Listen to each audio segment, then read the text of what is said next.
जिस दिन आप बपतिस्मा लेते हैं। हालेलुया। आप बोलेंगे बिना बपतिस्मा स्वर्ग जा सकते हैं? हाँ, जा सकते हैं, अगर आप सूली पे हो तो। क्योंकि वो डाकू सूली पे था, परमेश्वर ने कहा कि आज ही तू मेरे साथ स्वर्ग में होगा। उसने कहा प्रभु मैं जब स्वर्ग में जाएगा तो मुझे याद करना, मेरे पापों को माफ करना। यीशु मसीह ने उसी वक्त पापों को माफ कर दिया। एक बेड पे बंदा है, आईसीयू में बैठा है, परमेश्वर को बोल रहा है परमेश्वर मैं स्वर्ग में जब जाऊं मुझे स्वर्ग में ले ले, मेरे पापों को माफ कर। वो 1 घंटे में मर जाए, बपतिस्मा लेने का टाइम नहीं था, वो स्वर्ग में है, लेकिन आप आईसीयू पे नहीं है। मेरे ख्याल से अच्छे भले हैं, चल के आए, बाइक पे आए, आप ले सकते हैं। मैंने कहा आप ले सकते हैं बपतिस्मा। आमीन। उसने कहा जब तू बपतिस्मा लेगा, बपतिस्मा लेने का मतलब डूब जाना, डूबने का मतलब कौन सा बपतिस्मा? बपतिस्मे का मतलब है इमर्ज, बैप्टिजो, इमर्ज हो जाना, यानी डूब जाना, पानी के अंदर चले जाना, कब्र के अंदर चले जाना।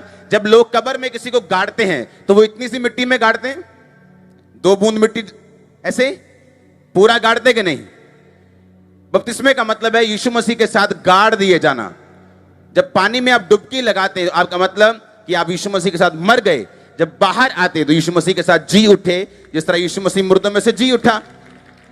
तो बाइबल कहती है जब आप बपतिस्मा लेते हैं, जब आप तौबा करते हैं कि परमेश्वर तू मेरा उद्धार करता है, तू मेरा परमेश्वर है, मैं अपनी गलतियों को मानता हूं, मैं तेरे साथ संबंध रखता हूं, अब मैं बपतिस्मा लेता हूं। बाइबल कहती है आप तौबा में आ जाते हैं, आप रिपेंटेंस में चले जाते हैं।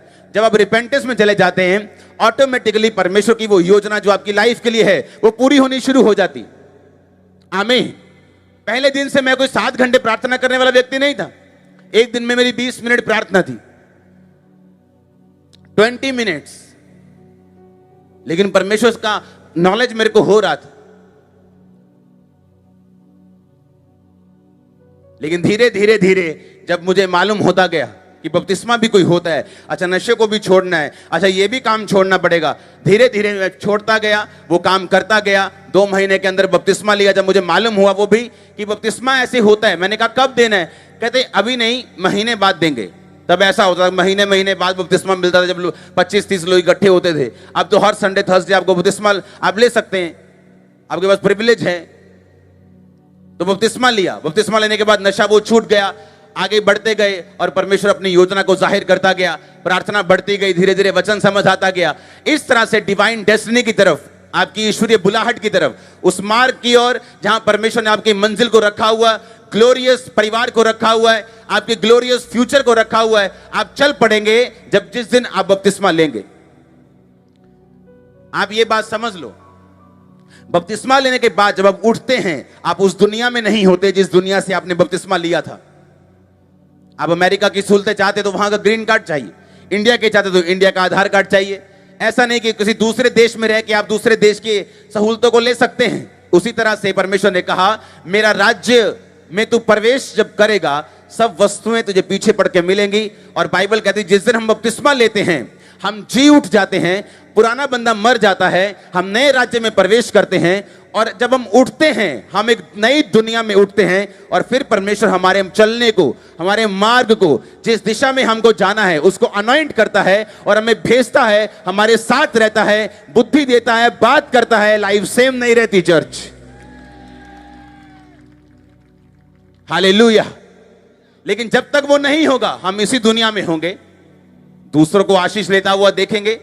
इस दुनिया में रह के हील भी हो सकते हैं बिना बपतिस्मा लिए, लोग होते हैं, क्योंकि ये परमेश्वर की नेचर है, ये उसकी नेचर है, ये उसका स्वभाव है। लेकिन परमेश्वर ने कहा अगर तू अनंत जीवन लेना चाहता है, अगर तू ऐसा जीवन लेना चाहता है जहां रोज तेरी हीलिंग हिस्सा हो, जहां एक बार नहीं रोज रोज मिरेकल्स हो, रोज मैं तेरे जीवन में रहूं, रोज मेरी उपस्थिति हो, रोज मैं तुझसे बात करूं, रोज तुझे छुड़ाऊं, रोज तेरे साथ चलूं, तुझे मेरे राज्य में प्रवेश करना होगा, तुझे आत्मा में नया जन्म लेना होगा, तुझे बपतिस्मा लेना होगा, रिपेंटेंस करनी होगी, तौबा करनी होगी, मन को फिराना होगा, अपनी सोच को बदलना होगा। भैन जी ले लिया बपतिस्मा तुही? ना मैं नहीं ले लिया। जो मैनू आवाज आऊगी ना उत्तों, कहां उत्तों, कित्थों? जो मैं आपको बोल रहा हूं ये उत्तों ही है, जो बाइबल बोल रही है वो उत्तों ही है। अब वो क्या लगता है, परमेश्वर आपको अलग से आवाज देगा आके? जो चीज बाइबल में लिखी हुई है उसकी आवाज कभी परमेश्वर नहीं देता।